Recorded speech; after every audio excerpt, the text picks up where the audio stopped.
উফ, ছাড়ো। খুব ব্যথা লাগছে। কি করছো সোনা? এই আমি তো আপনাকে কিছুই করলাম না, শুধুমাত্র আপনার দুধে হাতটা দিলাম।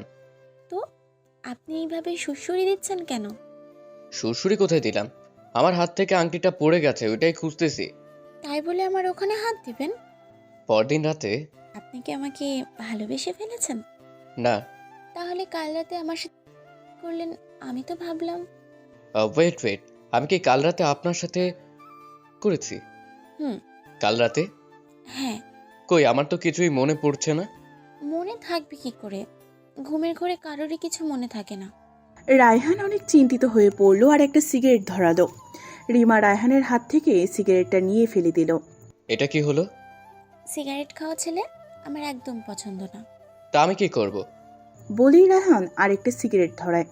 আর একইভাবে রিমাও সিগারেটের উপর হামলা চালায়। কিন্তু এইবার রায়হান সতর্কভাবে সিগারেট সরিয়ে নেয়।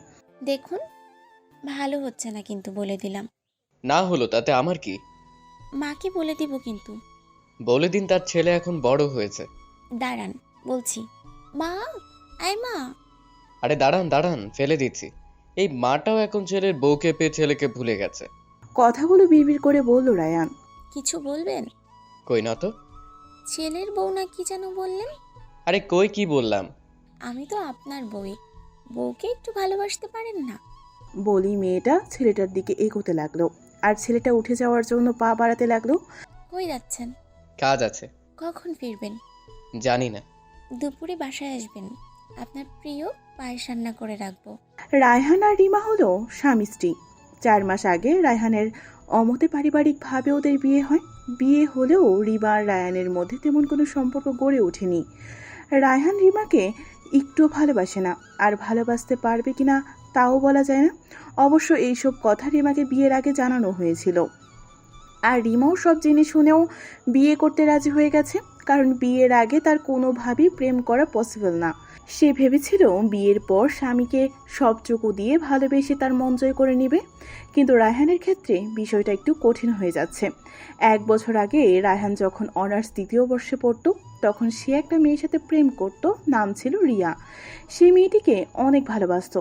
কিন্তু রিয়া রিয়া ছিল ছলনাময়ী, লোভী। আর এই রিয়া অবশেষে রাজকে ধোঁকা দিয়েছিল। রায়হান কোনোভাবেই এই বিষয়টা মানতে পারে নাই, তাই ধীরে ধীরে নষ্ট হতে থাকে। আর মা হয়ে ছেলের এই অধপতন কিছুতেই মেনে নিতে পারেননি রেহানা বেগম। তাই তিনি সিদ্ধান্ত নেন ছেলেকে বিয়ে করাবেন। কিন্তু মেয়ে পক্ষকে সবকিছু জানিয়ে, যদিও বিয়ের আগে রায়হান এবং রিমার পরিবার কোনো মতেই রাজি ছিল না। রায়হান বাবা শোন, জি মা, বলো। তোর একটা বিয়ে ঠিক করেছি। মা তুমি জানো আমাকে দ্বারা এখন বিয়ে টিয়ে এসব হবে না, তাই আমাকে এখন আমার মতো থাকতে দাও প্লিজ। দেখ, অনেক হয়েছে। তুই যদি মা হতিস তাহলে বুঝতি। প্রেম করেছিলি, মানা করিনি। ব্রেকআপ হয়েছে বলে এত ভেঙে পড়তে হবে? ছেলেদের শক্ত থাকতে হয়, জানিস না? আমি মেয়ের পরিবারের কাছে কথা দিয়ে এসেছি। তুই যদি এই বিয়ে না করিস তাহলে আমার মরা মুখ দেখবি। আর ওইদিকে রিমা রায়হানের সব কাহিনী শুনে নিজে বিয়ের জন্য রাজি হয়ে যায়, আর বাবা মাকেও রাজি করায়। সেদিন রাতে আর রায়হান বাড়িতে খেতে আসেনি। দুপুরে ও রাতের খাবার বাইরে খেয়ে আসে। রিমা শুধু অপেক্ষা করে রায়হানের জন্য। আর খাবার সময়ে রায়হানের ফোনও বন্ধ থাকে। একদিন রাতে প্রচণ্ড ঝড় শুরু হয়, আর সে অনেক বিকট শব্দে বিদ্যুৎ চমকাতে থাকে। শুনুন, আমি না বৃষ্টির সময় একা ঘুমাতে ভয় পাই। আর বিদ্যুৎ চমকালে আমার খুব ভয় লাগে। তো আমি কি করব? খাটের একপাশে একটু জায়গা দিবেন? আর আমি কোথায় থাকবো? আপনিও থাকবেন, সমস্যা কোথায়? দেখুন আমি এসব পারবো না। আপনার বাসায় থাকতে কি করেছেন?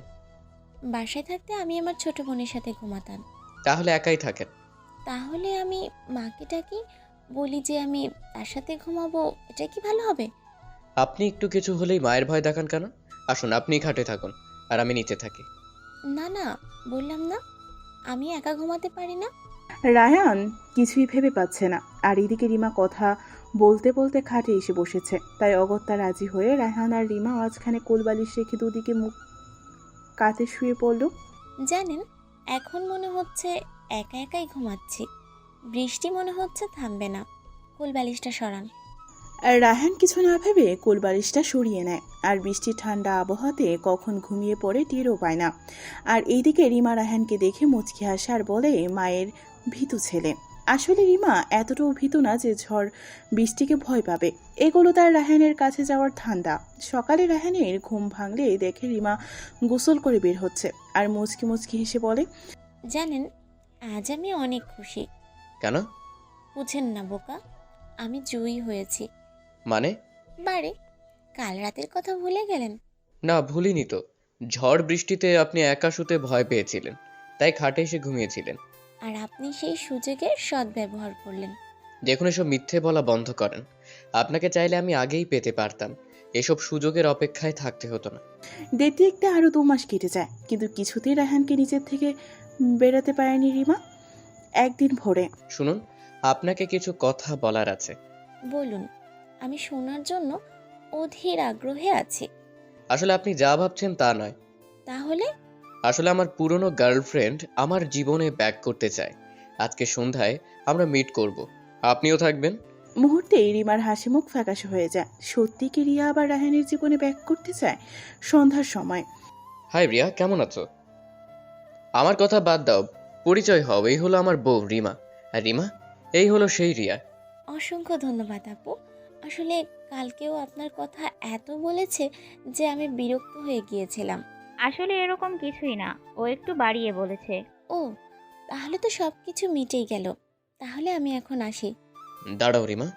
বলে রায়হান রিমার হাত ধরে ফেলে সাথে সাথে রিমার পুরো শরীর কেঁপে ওঠে আর ভেতরে বোবা কান্না শুরু হয়ে যায়। তুমি কি মনে করেছিলে রিয়া, তোমার সাথে আমি আবার রিলেশন কন্টিনিউ করতে এসেছি? কখনো না। তোমার মতো স্বার্থপর আর সাইকো মেয়ের সাথে রিলেশন রাখা সম্ভব না। এই মেয়েকে দেখো, আমাকে সবটা দিয়ে ভালোবেসেছে, শুধুমাত্র একটু ভালোবাসা পাবার আশায়। আর আমি বোকা, ওর সত্যিকারের ভালোবাসা পেয়েও ওকে দূরে সরিয়ে দিয়েছি, কিন্তু কখনো ওর রাগ দেখায়নি, হাল ছেড়ে দেয়নি। রিমা, কালকে রাতে আমি অনেক ভেবেছি যে তোমার সাথে আমি অনেক অন্যায় করেছি। আমাকে ক্ষমা করো প্লিজ। কি করছেন? আমি কখনো আপনার দ্বারা মনে দুঃখ কষ্ট পাইনি। আমি সত্যি আজকে চিৎকার করে বলতে চাই, ভালোবাসি রিমা, তোমাকে অনেক অনেক ভালোবাসি। খুশিতে রিমা সাথে সাথে রায়হানকে জড়িয়ে ধরে আর রিয়া এসব দেখে অপমানে চলে যায় ওইখান থেকে। আর এভাবে ভালোবাসা